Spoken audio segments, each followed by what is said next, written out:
Hi, I'm Dina Brown, certified financial planner professional and certified divorce financial analyst and founder of Bag Lady Divorce. We have a very special guest today, Liz Reese of ReeseSquared Mortgage. And with all the hype around real estate and real estate prices and obtaining a mortgage, I thought, what a better guest to have on today to talk to us about divorce and mortgages and what you need to know. So Liz, thank you so much for being on today. How are you? Doing awesome. I'm excited to be here. So thank you for having me. I think this is so important for people to know and understand. So I'm glad to share. Oh, definitely. And before you get started, why don't you tell everybody a little bit about yourself and a little bit about your company? Yeah. So I am a mortgage broker, which means basically, to make it simple, I can shop around. I do wholesale lending. I get wholesale rates and I can shop around to all different kinds of lenders. So I can get a really good deal, which is kind of my jam. I'm a deal getter. But my husband and I opened our own brokerage about a year and a half ago, but I've been in the lending industry for about 6 years. So yeah. Awesome. Great. Yeah. And so it sounds like because you're a broker, you can customize the mortgage for the lendee, be it the person that's trying to get the mortgage, because everybody has their own needs. And if they come to you and say, this is who I am, this is my income, this is my situation, then you can go out and find the mortgage that fits them and their life. Is that right? Exactly. Yeah, exactly. We have a lot of different lenders that we work with. And so if we need to get creative with something, we have lots of options. So that's great. awesome. I love it. So tell me about your work with divorcees. So, I mean, when should somebody pick up the phone or shoot you an email and say, hey, I'm going through divorce? When should they reach out to you if they're really contemplating buying a home and getting a mortgage and they're somewhere in that divorce process? So when you want to talk to a mortgage person is before you go to mediation, because what we're trying to do for the home, the two people in this situation, they're trying to disconnect from each other. And if they own a house, you need to figure out, one, who's going to buy it from the other, or maybe they're going to sell it. And that's still a good conversation to have with a mortgage person, because after your divorce, you're still going to want to buy a house at some point in time. So it is good to talk to somebody who can help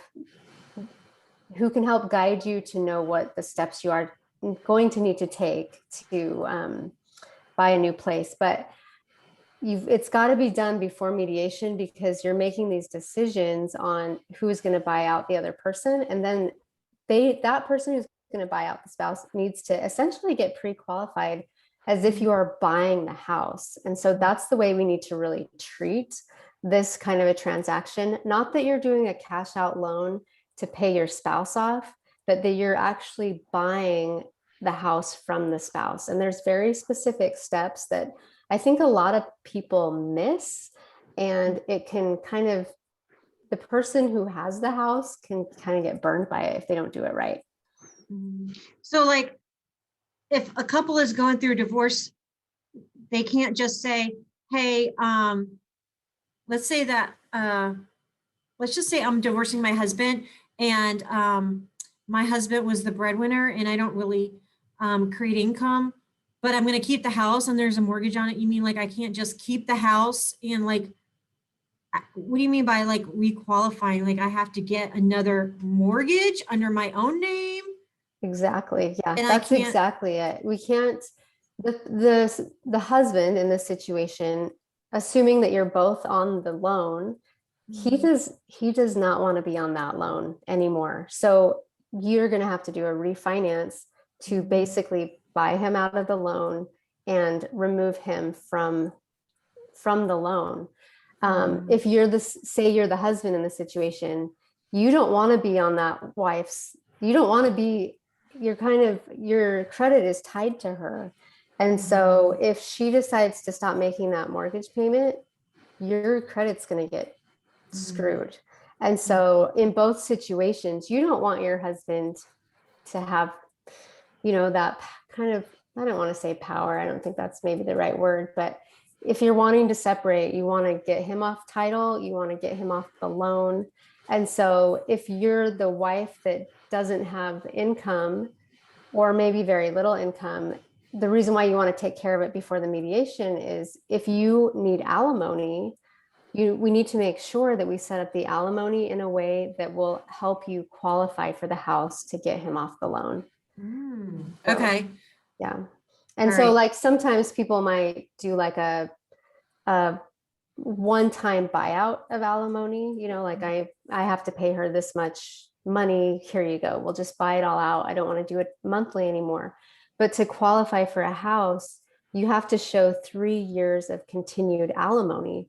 So 3 years of alimony. So how would I yeah. qualify for mortgage if I'm just getting divorced and then my alimony is just starting?